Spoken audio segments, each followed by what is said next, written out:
had to heal before I could say yes. Part 1. I never thought I'd be the kind of person who froze when the love of her life got down on one knee. But there I was, standing in the middle of a candlelit restaurant, his hands trembling slightly as he held out a ring, his eyes brimming with hope, while I felt my entire body lock up. My heart raced.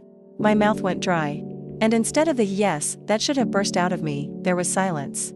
Dead, aching silence, the kind of silence that feels heavy enough to crush a moment that should have been beautiful.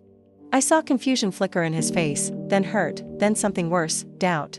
My partner, the man who had been my anchor for nearly 4 years, was kneeling there waiting for an answer.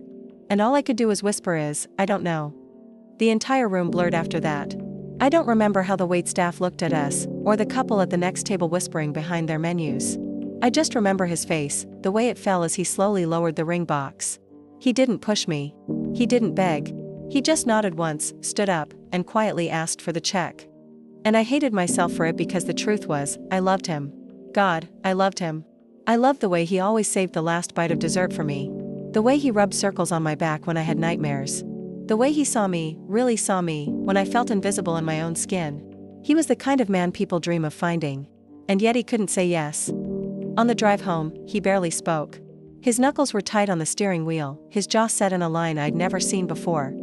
I wanted to reach for his hand, to explain the chaos inside me, but how do you tell someone, it's not you, it's me, without sounding like a cliché? How do you tell someone that you're drowning in love but also shackled by fear? When we got back to our apartment, I followed him inside like a ghost. He set his keys down on the counter, exhaled, and finally turned to me. Do you love me? He asked quietly. Yes. I said instantly, desperately. Then why couldn't you say yes? My throat tightened. Tears threatened, but I forced them back. Because I need to heal. I need to heal before I can promise you forever. His face twisted, pain, frustration, maybe even betrayal. Heal from what? And that was the question, wasn't it? Heal from what? From the years of being told I wasn't enough? From the failed relationships that left me doubting my worth? From the wounds I had buried so deep I couldn't even name them out loud?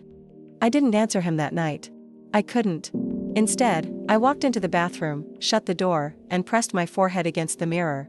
My reflection stared back at me, red-eyed, trembling, broken. I whispered to myself, what is wrong with me?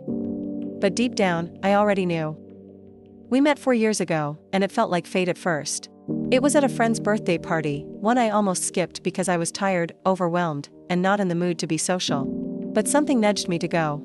I showed up late, clutching a cheap bottle of wine, already rehearsing excuses for why I couldn't stay long. And then I saw him. He wasn't the loudest in the room or the one telling the funniest stories. He was just steady. He laughed at my sarcastic comment about the soggy pizza slices, and before I knew it, we were tucked in a corner, talking for hours while the rest of the party blurred into background noise. There was an ease with him I'd never felt before. No pretending. No masks. Just me, awkward jokes and all. When he asked for my number at the end of the night, I gave it without hesitation. And when he texted the next morning, I smiled in a way I hadn't in years. Our relationship grew quickly after that. Within months, we were spending nearly every day together. A year in, we moved into the same apartment. It wasn't some grand decision, it just happened naturally. And it felt right. But here's the part one never told him, even in those early days, I carried shadows with me. I carried the voice of an ex who once told me I was too much work.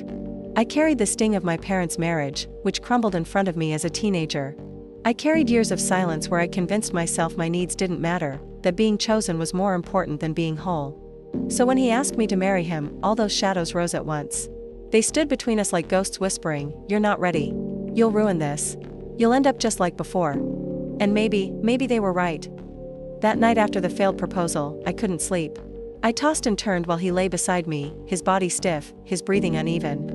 At one point I whispered, "I'm sorry." But he didn't answer. Maybe he was asleep. Maybe he just didn't know what to say. I stared at the ceiling until dawn, my mind replaying every moment of the past 4 years, every kindness he'd shown me, every time he'd held me together when I was falling apart.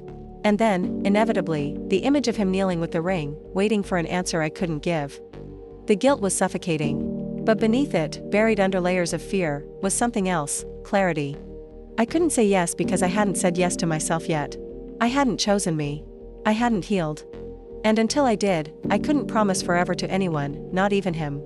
That morning, as the sun crept through the blinds, I made myself a promise. If I wanted to keep the man I loved, I had to finally face the woman I'd been running from all my life. Thank you for watching. If you like this story, feel free to hit the like button and follow for more fresh topics every day.